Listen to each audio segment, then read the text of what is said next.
Assalamualaikum dan salam sejahtera. Bersama saya Sarah Ismail dalam Buletin MBI edisi ke-7. Terima kasih kerana setia menonton Buletin MBI. Berikut fokus utama edisi kali ini.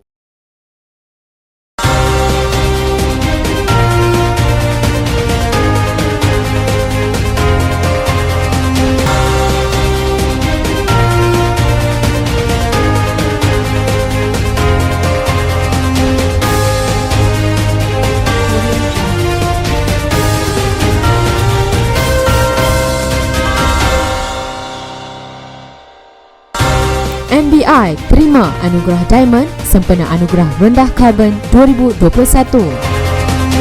Ke arah Bandaraya Pintar, TM1 jalin kerjasama dengan MBI. RM21 juta diperuntukkan bagi kerja baik pulih infrastruktur di Bandaraya Ipoh.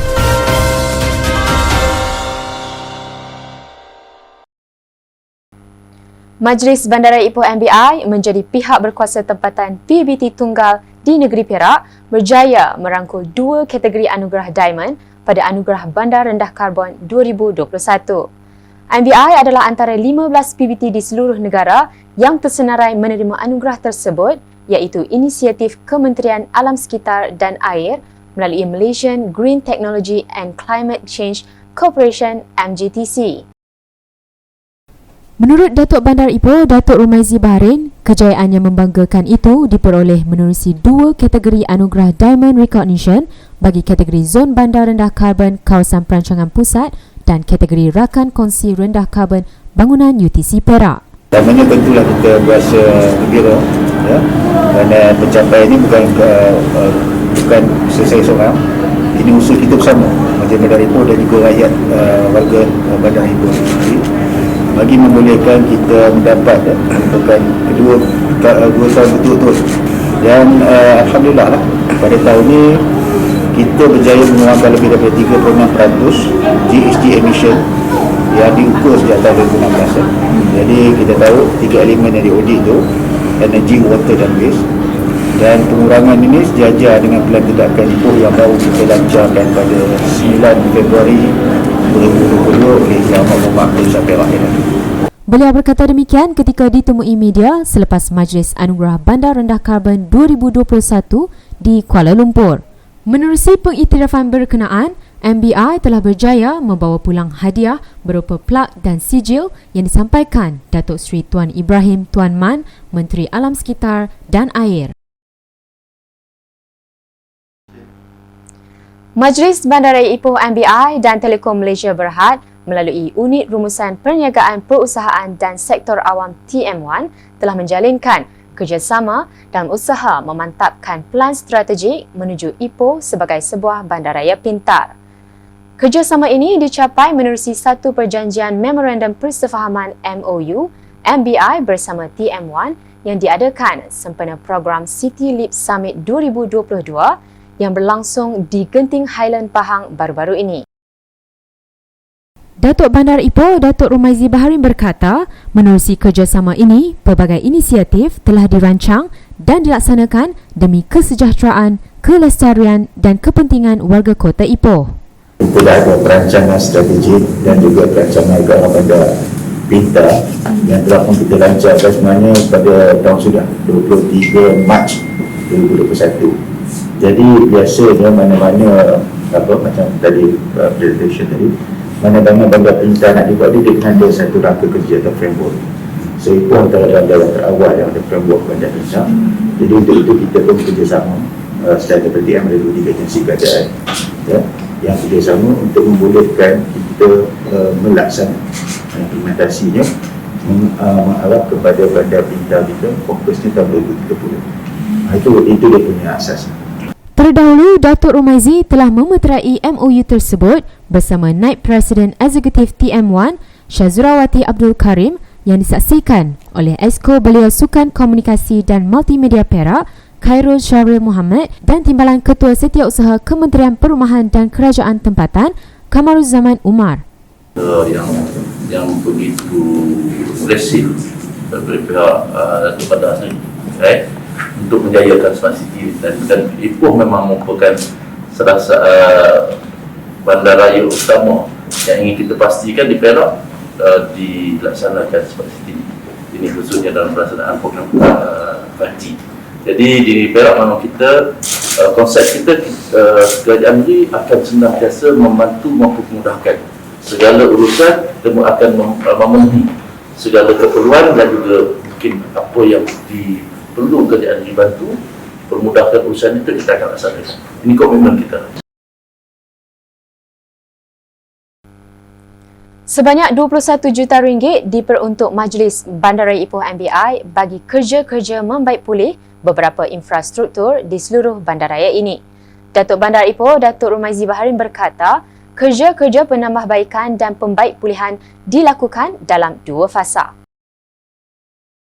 Jelas beliau, ia melibatkan terutamanya kerja-kerja penerapan dan pembaikan jalan di sekitar bandaraya Ipoh. Dia, saya kata nak menyelesaikan tak mampu juga sekaligus, tapi kita mungkin akan mengurangkan. Yang fokus kita contoh macam jalan Bercam ni, antara jalan yang banyak kita terima komplain daripada netizen, kita selesaikan dulu. So, kita berharap kita dapat mengurangkan dan secara konsisten ya. Tambah beliau, kerja-kerja penerapan jalan fasa pertama melibatkan kos RM12,000 bermula pertengahan Mac hingga Julai tahun ini. Manakala fasa kedua membabitkan kos RM9 juta bagi melaksanakan kerja-kerja penerapan, pembaikan jalan dan longkang berskala kecil bermula pertengahan Mei hingga penghujung Ogos tahun ini. Ia termasuk kerja-kerja pembaikan lampu jalan dan lampu isyarat serta menaik taraf infrastruktur antaranya pasar awam dan kerja-kerja lanskap.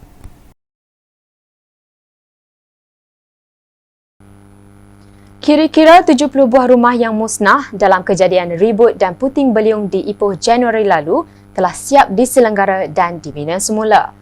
Datuk Bandar Ipoh, Datuk Rumaizi Baharin berkata, kira-kira RM400,000 telah diperuntukkan oleh Kerajaan Persekutuan bersama agensi perumahan terlibat bagi membaik pulih semula rumah yang terkesan. Dalam masa sama kita pun ada dapat tuntukan daripada Kementerian Perumahan dan Kerajaan Tempatan Kampung Baru ni. Saya ingat lebih kurang dalam 28 rumah telah pun digunakan untuk baik pulih dengan anggaran peruntukan sekitar RM400,000. RM13,000 satu rumah. Ya kan? Dekat RM400 lah. Okey, itu je lah. Itu bajet lain dah tuan? Itu bajet lain. Itu bawah Kerajaan Persekutuan yang bawah Kementerian Perumahan dan Kerajaan Tempatan. Okay. So kita ada CSR, dia bawah MBI, kita ada juga bantuan MBI langsung dan kita ada juga bantuan daripada Kementerian Perumahan dan Kerajaan Tempatan. Beliau berkata demikian selepas meninjau kawasan pembinaan semula beberapa buah rumah yang terkesan di Kampung Tawas, Ipoh Perak. Pada Januari lalu, kira-kira 200 buah rumah antaranya di Taman Desa Seri Cepur, Taman Tasik Damai dan Kampung Seri Kelebang Tambahan Jaya di Ipoh musnah dan rosak susulan daripada bencana berkenaan. Gunung Mat Surat di Ipoh kini menjadi satu hub pelancongan baharu di bandaraya ini. Menariknya, lokasi ini memaparkan keunikan khazanah alam berusia jutaan tahun yang mampu mengujakan para pencinta alam. Baru-baru ini, pusat tumpuan baharu itu telah dipopularkan menerusi penganjuran program Anjuran Perbadanan Pembangunan Pertanian Negeri Perak, Perak SADC Agrofest Mat Surat Heritage Park at Ipoh. Pelbagai aktiviti diadakan sempena program ini antaranya acara pendakian dinding Gunung Mat Surat, kayuhan mesra sejauh 20 km dan program Perak Bumi Lestari. Manakala kemuncak program adalah persembahan pentas Limestone Music Preview yang menampilkan Papa Rock, Ramli Sarip dengan iringan pemain gitar tersohor tanah air Man Kidal. Turut berangkat hadir pada program itu, Raja di Hilir Perak, Raja Iskandar Zulkarnain Sultan Idris Afifullah Shah yang turut berkenan merasmikan majlis perasmian program tersebut. Hadir sama memeriahkan majlis Datuk Bandar Ipoh Datuk Rumaizi Baharin. Program yang berlangsung selama 5 hari itu diadakan dengan kerjasama Majlis Bandaraya Ipoh MBI serta Rimba Management and Leisure Sendirian Berhad. Kita bekerjasama dengan pihak MBI dan juga pihak Rimba Management Sendirian Berhad. Tujuan utama kita bekerjasama ni adalah untuk memelihara batu kapur ini dan memastikan bahawa kawasan di sekitar ini dapat kita pelihara dan dimanfaatkan oleh mereka-mereka yang mengunjungi Batu Kapur ini. Satu lagi sejarah baru tercipta di Ipoh Perak. Ia apabila acara pendakian dinding gunung atau rock climbing tanpa henti selama 72 jam sempena Perak SADC Agrofest Maksurat Heritage Park at Ipoh diiktiraf dalam Malaysia Book of Record MBOR.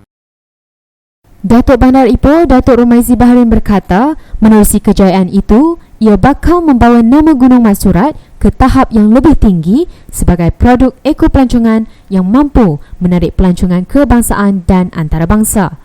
Jadi saya rasa projek ini merupakan satu lagi tarikan dan kita berharap dia bukan saja menjadi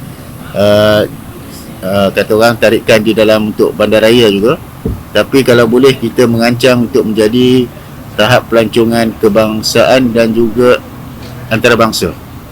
Dan dalam masa yang sama juga kita harapkan dengan kemasukan mereka ni akan memajukan lagi, pemesatkan lagi pertumbuhan ekonomi kita di bandaraya itu khususnya.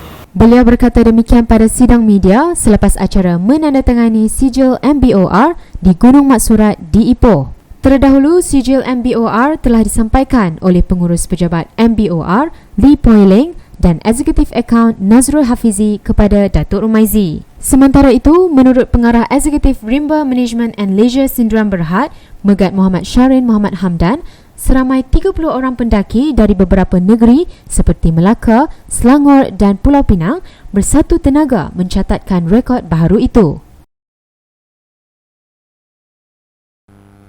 Warga Bandaraya Ipoh perlu mengambil inisiatif menanam lebih banyak pokok bagi menambahkan lagi kehijauan persekitaran. Usaha itu sekaligus dapat mengekalkan kelestarian selain mengurangkan kesan cuaca panas dan kering yang melanda negara kini. Ahli Majlis Bandaraya Ipoh MBI Zon 14, Dr. Richard Ng berkata, penanaman pokok juga dapat membantu menyerap karbon dioksida dari udara yang akhirnya mengurangkan kesan gas rumah hijau. Untuk mencapai bandar low carbon city, jadi kita misi low carbon city menjelang tahun 2030, di mana kita akan cuba kurangkan penghasilan karbon dioksida. Jadi kita nak serap karbon dioksida sebanyak 45%. Jadi kita buat pelancaran di peringkat zon 14 ini. Semoga dengan program kesedaran ini kita akan kembangkan di lain-lain zon ya. Beliau berkata demikian semasa melancarkan program penghijauan bumi sempena Hari Bumi Sedunia Zon 14 di Sekolah Menengah Kebangsaan Raja Perempuan Ipoh SMK RPS. Hadir sama Pengetua SMK RPS Riza Rozahrin Muhammad Razi dan Yang di-Petua PIBG SMK RPS Muhammad Syarizal Azmi. Dalam pada itu, Dr. Richard berkata, SMK RPS juga akan menjadi peneraju program penghijauan ini di Bandaraya Ipoh memandangkan sekolah tersebut pernah menjadi Johan Toyota Eco Youth peringkat kebangsaan. Jadi hari ini merupakan hari yang sangat bertuah lah, kerana Dr. Richard sebagai kaunselor MBI memilih RPS sebagai tapak permulaan. Sebagaimana yang doktor katakan tadi, bukan setakat di Kintal, bukan setakat di negeri Perak, malah di seluruh Malaysia. Kita mesti memberikan contoh yang terbaik ini untuk menjaga alam sekitar. Simbolik pelancaran tersebut dibuat menerusi penanaman pokok tekoma di kawasan sekolah berkenaan. Baiklah saudara, paparan itu mengakhiri Buletin MBI edisi ke-7. Seperti biasa, terus patuhi SOP untuk mengekang penularan wabak COVID-19. Ingat, walaupun negara kita baru memasuki fasa peralihan ke endemik, namun SOP yang ditetapkan haruslah dijaga dan diamalkan. Akhir sekali, salam Ramadan dari saya. Assalamualaikum dan salam hormat.